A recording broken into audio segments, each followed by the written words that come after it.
Assalamualaikum warahmatullahi wabarakatuh. Ketemu lagi dengan saya Rika Espesi. Hari ini kita akan membahas tentang mengompol pada anak. Mengompol pada anak itu terjadi pada usia anak di bawah 5 tahun. Meskipun demikian, ada anak yang usia 3-4 tahun mereka udah lulus toilet training, sehingga mereka terbiasa mandiri untuk buang air kecil sendiri.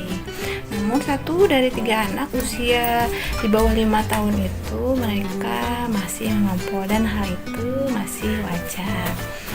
Nah, permasalahannya kalau misalnya ada anak usia di atas 5 tahun tetapi masih ngompol, berarti anak ada masalah dengan kepribadiannya. Biasanya anak yang ngompol di atas usia 5 tahun, anak ada kecemasan dalam dirinya. Misalnya kelahiran seorang adik, jadi anak merasa bahwa orang tuanya itu akan berkurang kasih sayangnya atau perhatiannya, dan akan tercurah kasih sayangnya kepada adiknya, sehingga membuat anak cemas. Kemudian kesulitan di sekolah, kan usia di atas 5 tahun, usia 6-7 tahun itu masa peralihan dari TK ke SD. Ada beberapa anak yang tidak bisa menyesuaikan diri dengan kondisi lingkungan sekolah yang baru, akhirnya anak merasa cemas. Kemudian ada juga diakibatkan trauma masa kecil, misalnya anak pernah mengalami trauma atau peristiwa yang masih diingat sampai anak itu usia di atas 5 tahun. Nah, itu membekas dan terjadi kecemasan dalam diri, sehingga membuat takut ketika itu, sehingga anak mengompol kembali. Nah, solusinya bagaimana kalau misalnya seorang anak itu mengalami ngompol? Nah, itu bukan masalah pribadi anak, tetapi masalah kita bersama, masalah keluarga yang ada di rumah anak tersebut dalam satu atap.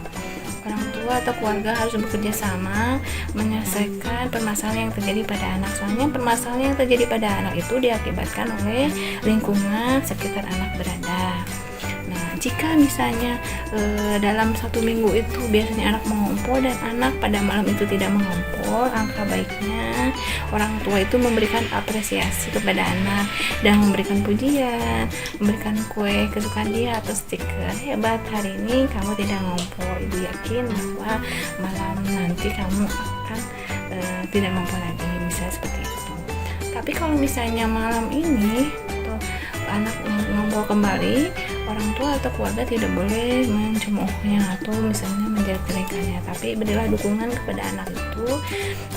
Ibu yakin kamu malam ini tidak ngompol lagi, misalnya ya.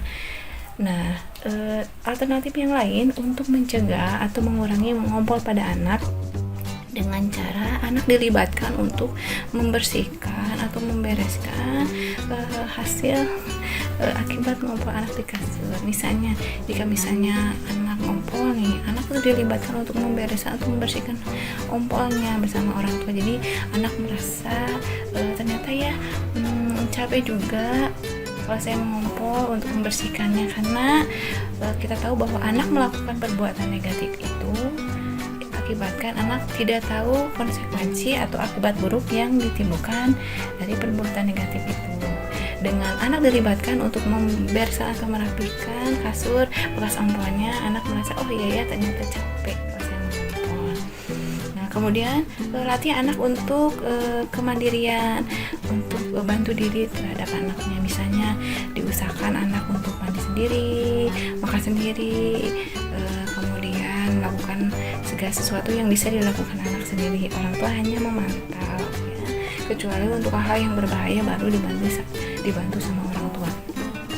Nah, alternatif yang lain, anak bisa sesekali menginap di rumah saudaranya.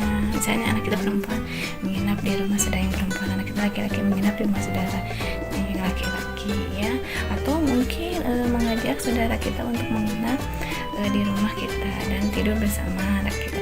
Kali aja dengan tidur bersama saudara ada rasa malu ketika dia ngompol.